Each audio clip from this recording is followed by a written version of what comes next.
أعوذ بالله من الشيطان الرجيم. Bismillahir Rahmanir Rahim. In the name of Allah, the most compassionate, the most merciful. Verily, all praise is due to Allah. We praise Him. We seek His aid and we ask for His forgiveness. We seek refuge in Allah from the evils of our own selves and from the evils of our own actions. And whomsoever Allah guides, none can misguide. And whomsoever Allah leaves astray, none can guide back to the correct path. أشهد أن لا إله إلا الله أشهد أن محمدا عبده ورسوله صلى الله عليه وسلم.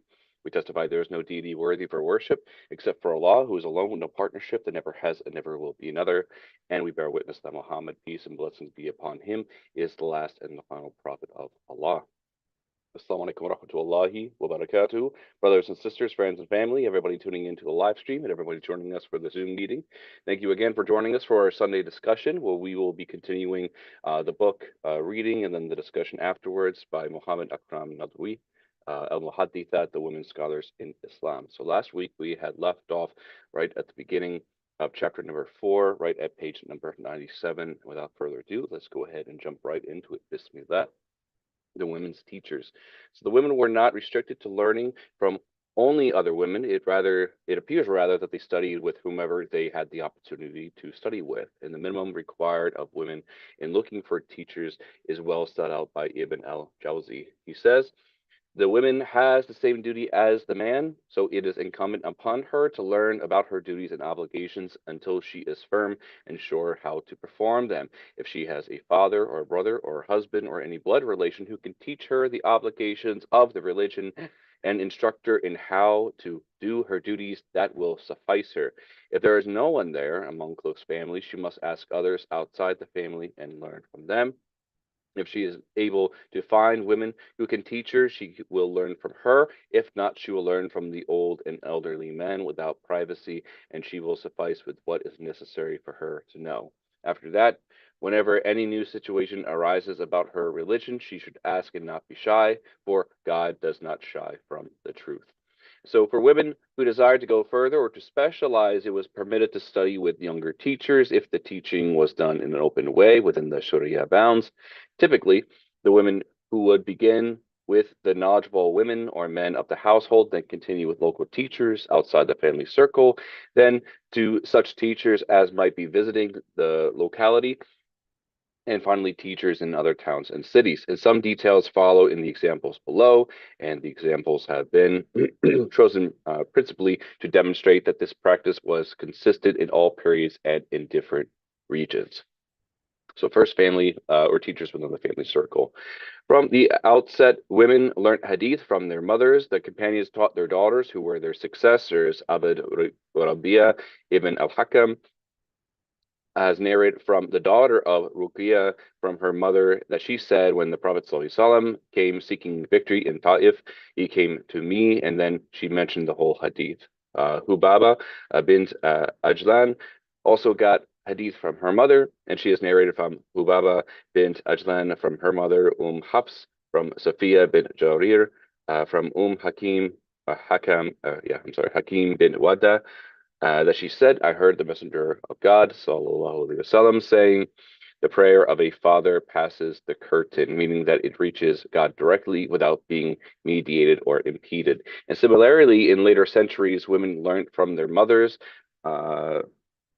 Atli bint Nasir al-Din Muhammad learned hadith from her mother, the great Muhadditha. Muhammad Aisha bint Saif al-Din Abu Bakr ibn Isa al-Hanafi. Now, one of the hadith works that she studied with her was Fawaid from Abu Ahmad al-Hakim in Muharram 793 in the Madrasa al-Khatuniya al-Baraniya. And among women from the earlier period who studied with their fathers, Buhaisha al-Fuzariya Tabiya, who narrated from her father from the Prophet, sallallahu Jabala bint Musafa al-Amariya, who narrated from her father from Ali, and Hafsa bint Abd al-Rahman ibn Abi Bakr al-Sadiq. In the later centuries, Hind bin Jafar ibn Abd al-Razak studied with her father, and Salama Amina studied with her father, Abu Sayyid Hassan ibn Ishaq ibn Bulbul al Naisaburi. Wara studied with her father Ahmed ibn Abdullah ibn al-Hasan ibn Muhammad al-Khalal, and Lua studied the whole al-Arba'in hadith min al-Muswat Mustahiraja عن ثقات الرواة of Hafiz ibn Asakir, with her famous father Sheikh Imad al-Din ibn Asakir al-Dimashq, and Amat ar-Rahmin al-Yunya studied the great women hadith from the Musnad of Ahmed ibn Hanbal with her father, the great Muhaddith, and Juris Muhammad ibn Ahmed al-Yunini. In India, the great scholar of hadith and fiqh, Khadija al-Dihlawiya, studied hadith and other subjects with her father, Imam Muhammad Ishaq al-Dihlawi. So we have different sorts of areas, time frames, um, and basically different entireties of cultures. And there are women who received knowledge of hadith from their grandmothers. For example, Amina bint Abdul Rahman ibn Abi Layla narrated from her grandmother Layla that she said, "We pledge allegiance to the Prophet sallallahu alaihi wasallam and Muhammadat and Joras Fatima bint al Mundir ibn al-Zubair got many hadiths from her grandmother Asma bint Abu Bakr, which she then passed on to her students. And a later muhaddith, Asma bint Abi Bakr ibn Hamza al-Madawi, studied hadith Abu Bakr ibn Ahmed al-Shirazi with her grandmother Zainab bint Maki ibn Ali ibn Kamil al-Harani, the teacher of al-Mizi, Ibn Taymiyyah, and Danabi in Madrasa al-Miss Maria in Jumada al-Ula in 688. She also studied other books with her, al-Khair bint Abdullah Muhammad ibn Zahir al-Qurayshi studied Nuskha Abi Muawiyah, Nuskha Bakr ibn Qutayba, and Musaybib of al-Bagawi with her maternal grandmother, and al-Hasan bin Ahmed ibn Qasim al-Hawrazi in Mecca in 762.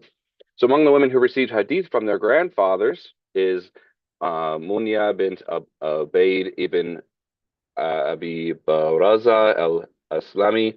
al-Aswad was narrated from Munya bint Ubayd that she narrated from her grandfather, Abu Buzaira, that he said, the Messenger of Allah, sallallahu said, "Whoever consoles a woman who lost her child, God will grant him a cloak to wear in paradise." And Aban Hind bint al-Waziyah ibn Zaria also received hadith from her grandfather, the companion Zaria ibn Amir al-Abadi, and Luhayba and Safiya, daughters of Ulayba al-Anbariya, got hadith from their grandfather Hamala ibn Abdullah al-Anbari, a companion also from their father's grandmother Qayla bint Makharama, another companion, and Sit al-Arab bint Muhammad ibn Fakir al-Din al-Bahari studied a lot of books of hadith with her grandfather Abu al-Hasan Fakir al-Din Ali ibn Bukhari, a teacher from al-Mizi and Ibn Taymiyyah, and among the books she studied with him are al-Sahih Muslim,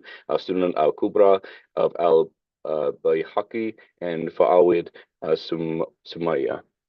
So marriage did not stop women from continuing their study of the Sunnah. Indeed, some of them turned to their husbands to improve their store of knowledge. The examples of husbands learning from their wives will come in a later chapter. Ukaira, wife of the great companion Salman al-Farsi, received and narrated hadith from him. So also did Jumana bint al-Musayyib ibn Najba, wife of the companion Hudayfa ibn al-Yaman. And similarly, Zainab bint Ka'ab ibn Ujra, wife of the famous scholar among the companions, Abu Sa'id al-Khudri, received hadith from him, copiously recorded in the major hadith compilations.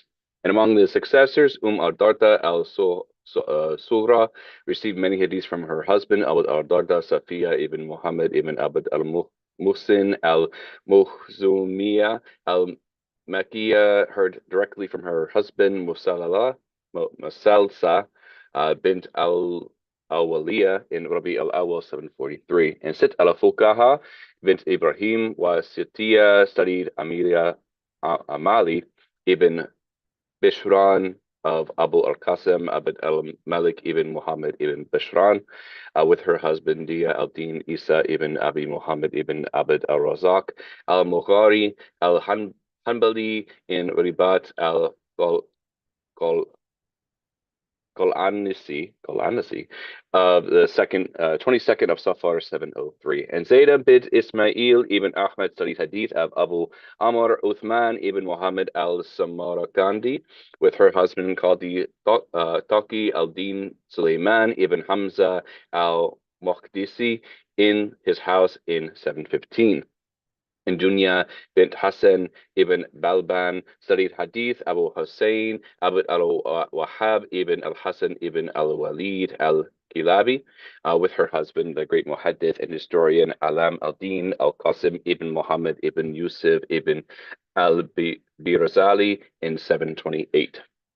So women received hadith also from other members of the family and the household, brothers, sisters, aunts, and uncles on the father's side or the mother's side. The slaves received hadiths from their masters or mistresses, and the great Muhadditha and jurist Hudayl Hafsa bin Sirin, sister of the renowned Muhammad ibn Sirin, received hadith from her master Anas ibn Malik. And Hisham ibn Hassan from Iyas ibn Muawiyah, saying, I did not meet anyone whom I can prefer over Hafsa. And he was asked about Hassan al-Basri and Muhammad ibn Sirin, and he said, as for me, I do not prefer anyone over her. She learned the Quran by heart when she was 12 years old. Though born a slave, Hafsa bint Sirin made the best of the opportunity presented to her and became one of the most important scholars of her time. Some considered her superior to Hassan al-Basri. Her hadiths from her master are in Sahih Bukhari. And for example, Asim narrates from Anas that the Prophet ﷺ said, plague is martyrdom for every Muslim. So teachers of the locality. After learning within the near circle, the women would study with other teachers in their town. Again, the example was set by the first generations of Muslims, the successors in Medina, narrated from the companions, including wives of the Prophet. And similarly, in every city where the Muslims settled, the women received knowledge of the Sunnah from the scholars in that locality. And the first 3 centuries are full of examples, but here I will mention examples from the later centuries. Juma'a bint Ahmed ibn Muhammad al-Mahmiya of Nishapur received the hadith from the teachers of her town, Shaykh Asma bint Muhammad ibn al-Hasan al-Dimashqiya studied hadith with the judge of her hometown, Abu al-Mufaddal Yahya ibn Ali ibn Abd al-Aziz al-Qurayshi, and Abu Muhammad Abd al-Karim ibn Hamza al-Sulami. And al-Raja Zubaydah bint Muhammad ibn Ahmed of Ifhasan studied hadith with the teachers of her town, Abu al-Hasan Ahmad ibn Abd al-Rahman al-Dhakwani, Abu Abdullah al-Qasim ibn al-Fadl al-Thaqafi, and Abu Hafs Omar ibn Ahmed al-Simsar. And the famous 10th century hadith expert from Baghdad, Shuhada bint al-Muhaddith ibn Abi Nasr Ahmed ibn al-Faraj ibn Omar al-Dinawari studied hadith with the famous teachers of Baghdad, Turad ibn Muhammad al-Zainabi ibn Talha al-Ni'ali, Abu al-Hassan ibn Ayyub, Abi al-Khattab ibn al-Batir, Ahmed ibn Abd al-Qadir ibn Yusuf, al-Hassan ibn Ahmed ibn Salman al-Daqqaq, Thabit Bandar, Abu Yasir Ahmed, Abu al-Wahid ibn Alwan al-Shaybani, Jafar al-Saraj, Abu Mansur Muhammad ibn Harisa, Mansur ibn Hayd al-Naysaburi, Abu al-Barakat Hamd ibn Abdullah al-Wakil, Abu Ghalib al Balkalani, Bal Balkalani, and a sizable group of others. And Zahida bint Ibrahim ibn Abd al-Aziz ibn Ali ibn Muhammad al-Mausili al-Khabaz studied Intikhab al-Tabarani the Ibnihi Allah ibn Faris with 21 teachers in 718. And Aisha bint Muhammad ibn al-Hadi al-Mashkisi, the great Muhadditha of her time, studied with Ahmed ibn Abi Talib al-Hajar, Sahih Bukhari, Dham al-Kalam of al-Hawari, Jews, Ibi al-Jaham, Amali ibn al-Nasri, Musnad Omar of al-Najad, al-Arbaun al-Juriya, Musnad Abd ibn Umayyad with Qadi Sharaf al-Din, Abdullah ibn al-Hasan, Ibn Abdullah ibn al-Hafiz, Abd al-Ghani, Sahih Muslim with Abd al-Qadir ibn Abd al-Aziz ibn Muazzam, Isa al-Ayyub, the whole story of the Sirah by Ibn Ishaq in the recension of Ibn Hisham, and Jews al-Bittaqa. So visiting teachers, women also received hadith from teachers visiting their towns. As before, the practice has the best precedent. Excuse me. On her way back from the Battle of the Camel, Aisha stayed as the guest of Safiya bint al-Harith al-Abdari in the house of Abdullah ibn Khalaf in Basra, and here Safiya and other women of Basra crowded round her to learn the Sunnah from her, and to put many questions of law which she answered, and which all are well documented in the compilation of hadith. And Ayub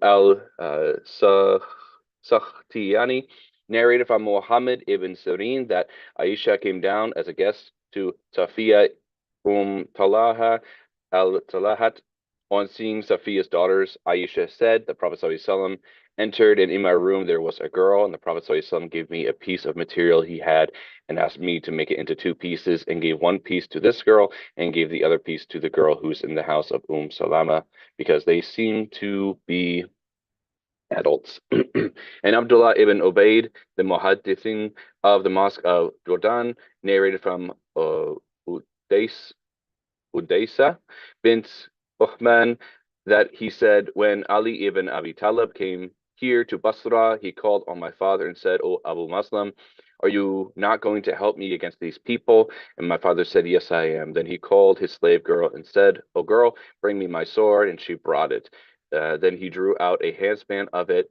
There it was, a wooden sword. Then he said, my friend and your cousin, i.e., the Prophet, took from me this covenant that when there is fitna among Muslims, then make a sword from wood. Now, if you want, I can come with you. And Ali said, no, I do not need you and your sword. And similarly, when Abu Huraira came to Damascus and stayed as a guest of the house of Abu Darda, the women used the chance to learn from him. And Ismail ibn Ubaidullah had narrated from Hirama bint al-Hashash al-Muzaniya that she said, Abu Huraira narrated to us when we were in the house of al-Darda that he heard the Messenger of Allah ﷺ narrating from his Lord, and that he said, I am with my slave as long as he remembers me, and his lips move with the remembrance of me. And the most important, highest chain of Sahih Bukhari is one that goes through the great Muhaddith Abu Abdullah al-Hussein ibn Mubarak al-Zabidi, and his place of residence was Baghdad. And when once he visited Damascus, the people crowded to him to read the Sahih with him, and the class was arranged in Jami al-Muzarafari, beginning at the end of Shawwal 630 and concluding on the 10th of Dhul al-Qadda of the same year. And the whole Sahih was read to Zabidi in 22 sessions, and the class was attended by the most eminent scholars and jurists. And the last surviving person narrate from Zabidi after attending these sessions was Abu al-Abbas Ahmed ibn Abi Talib al-Hajar. by whom the chain of narration to the Sahih was much shortened for those after him because he lived such a long life. And women also benefited from this precious opportunity and attended the same sessions on the Sahih and in great numbers. And among them were Khadija bint Muhammad ibn Sa'id ibn Abdullah al-Muhaddithat and the long-lived Sheikh Zainab bint Sulaiman ibn Ibrahim ibn Rahman al-Izadardi. And Ibn Hajar confirms this in his account of her. She heard from the Sahih from Abu Abdullah al-Hussein ibn Mubarak al-Zabidi, Sheikh al-Khair Fatima bint Ibrahim ibn Mahmud al-Bataiya also attended, and al-Dhanavi confirmed it. She heard the Sahih from al-Zabidi. And a long-lived Sheikh al-Hasan Fatima bint Abd al-Rahman ibn Amr al-Farah only attended 2 sessions and narrated them. Abu the Habi says of Hudayah bint Ali ibn Ashakir al-Baghdadi, she attended the class of al-Zibidi. And another sheikh, one well known for her higher isnad, Sit al-Wazara bint Umar ibn Asad ibn Munaja al-Tanukhiyah, also attended. Taqi al-Din Fasi says to her she studied with Hussein ibn al-Mubarak al-Zabadi al-Sahi in al-Jama'i al-Muzaffari and also Musnad al-Shafi'i. And Ibn Hajar says in his account of Aisha bint Muhammad ibn Abd al-Hadi al-Muqdasiyah, she was the last person who narrated Sahih Bukhari with the highest isnad by her hearing it, and it is a wonderful coincidence that Sit al-Wazara was the last woman in the world among those who narrated from al-Zabadi, and she died in 716, while this Aisha is similar to her in dying in 816. She had above Sit al-Wazara this quality that even from among the men who heard from Al-Hajar, the colleague of Sit al-Wazara, none remained in the world other than herself. Between the death of Aisha and Sit al-Wazara, the difference is exactly 100 years. In the 13th century, al-Fadl Nafsa bint Abd al-Aziz Ahmed ibn Yusuf al-Shanwani studied with Hafiz Muhammad al-Murtada al-Zabadi Thulathiyat al-Bukhari, i.e. those hadiths with only 3 narrators before al-Bukhari, and Arbaun of al-Nawawi in 1189 in the house of her father. So women also got hadiths from teachers of other towns, either by traveling to them or by correspondence or by request of ijaza.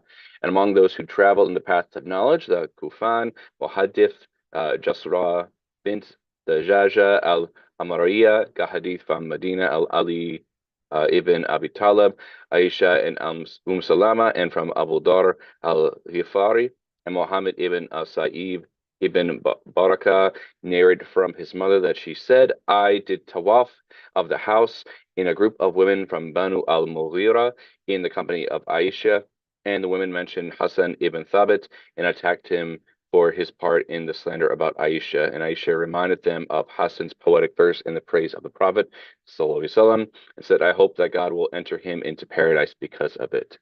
And in later centuries, Fatima bin Abd al-Aziz Qazwini,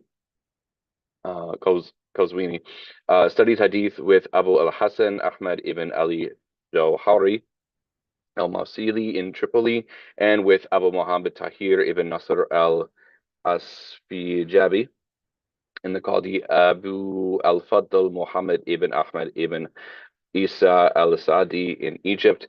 She settled in Sur, and Juma'a bint Ahmed ibn Muhammad ibn Ubaidullah al-Mahmiya in Nashapur, having studied with the teachers of her towns, did Hajj and heard from various teachers on the way. And Sulami says, I heard from her in Baghdad. I called upon Sheikh Abu al-Hussein al-Khudri, and he asked me, who did you accompany, i.e. study with a long time? And I said, I accompanied al-Nasra Badi. And he asked me, what do you remember of his sayings? And I said, I heard him say, whoever's condition nisbah is correct, his knowledge is perfect. And on that, Al-Khudri, being impressed by what he heard, remained silent. And when I came back, Al-Nasrabadi was pleased and said that it is how it should be for anyone who calls upon a sheikh. This women scholar traveled continuously to learn from different teachers in different places. And where the women could not travel to the scholars, they would resort to correspondence for them. For example, Fatima, also called Sutaita, daughter of the Qadi Kamal al-Din, Muhammad ibn Sirin al-Hanafi, used to write letters to scholars. And when Hafiz al-Shakhawi brothers died, she wrote to console him. And the women got ijazah from the scholars of other towns. For example, Aisha bint Omar ibn Rushayd al-Fihri of Sabta in Morocco received ijazah from a lot of scholars in Egypt, Mecca, Medina, and Syria. And another example is Asiya bint Juwala ibn Salih al-Shabani. A large number of scholars who gave her ijtihads are listed by al-Suyuti, and there are 105 names on the list from different towns and places. So, in regards to a number of teachers among the narrations of Hadith, there are those who had no more than one or two teachers. About some narrations, a genre of writing developed among the people of Hadith called al-Wuhdan wa al-Manthani. And at the end of the most famous of these compilations, Al-Ahad wal Amathani of Abu Bakr ibn Abi Asim, are mentioned those women who have narrated only one or two Hadith. However, many women received hadith from a great many narrators, most famously Aisha, who, as well as narrating directly from the Prophet himself, sallallahu, also narrated from Hamza ibn Amr al-Islami, Sa'd ibn Abi Waqas, Umar ibn al-Khattab, her father Abu Bakr al-Sadiq, Jumada bin Wahab al-Wasadiya, and Fatima, the daughter of the Prophet sallallahu. And the successor, Darda, narrated from her father Abu al-Darda, Sulaiman al-Farsi, Ka'ab ibn Asim al-Ashari, Aisha, Abu Huraira, Fadla ibn Ubaid al-Ansari, and in later centuries, the renowned Muhaddithat Shuhuda received hadith from Tirad ibn Muhammad al-Zainabi, Ibn Talha al-Na'ali, Abu al-Hasan ibn Ayub, Abu al-Khattab ibn al-Batir, Ahmad ibn Abd al-Qadir ibn Yusuf, Hassan ibn Salman al-Dakak, Thabit Bundar, Abu Yasir Ahmed Abd al-Wahid ibn Alwan al-Shaybani, Jafar al-Suraj, Abu Mansur Muhammad ibn Harisa, Mansur ibn Haid al-Naysaburi, Abu al-Barakat Hamd ibn Abdullah al-Wakil, Abu Khalib al-Bakilani, and many others. Bakilani. As for, I'm still probably mispronouncing that. As for women who received ijazah, the list of the teachers of some of them are, as I mentioned just above, very long indeed. And for example, Asiya bint Muhammad al-Urabili received ijazah from over 200 teachers, both male and female. And among these teachers, the Sheikh Muhammad Zainab bin Ahmad ibn Omar ibn Shakur al-Maqdisi, Abd al-Hafiz ibn Sheikh Badran al-Maqdisi, Muhammad ibn Hibatullah al-Shirazi, Omar ibn Abd al-Mu'im ibn Omar al-Gawas, Ali ibn Ahmed ibn Abi al-Fahim, Muhammad Sit al-Arab, bint al-Sheikh Taj al-Din, Abd al-Rahman ibn Omar al-Salami, Sulami, Ibrahim Fatima bint Ibrahim al-Ba'alabakiya, the long-lived Imam Kamal al-Din Humam ibn Muhammad al-Hanafi, Muhammad Zainab bint al-Kamal, and Amat al-Aziz Khadija bint Yusuf ibn Ghunayma. And with that, we hit 7:30, at least on the Eastern Coast here, and opening up now into chapter number 5, which we'll go ahead and pause here, and we will continue in the following week, inshallah. Jazakallah khairan, everybody, for joining in and bearing with me for my pronunciations or mispronunciations. May Allah subhanahu wa ta'ala reward you for your patience, and may Allah subhanahu wa ta'ala suffice us, increase us, and make things easy for us. We hope to see you for the following week or to listen in. Allahumma subhanahu wa bihamdi, ashhadu an la ilaha illa ant, astaghfiruka wa atubu ilaik. Assalamu alaikum.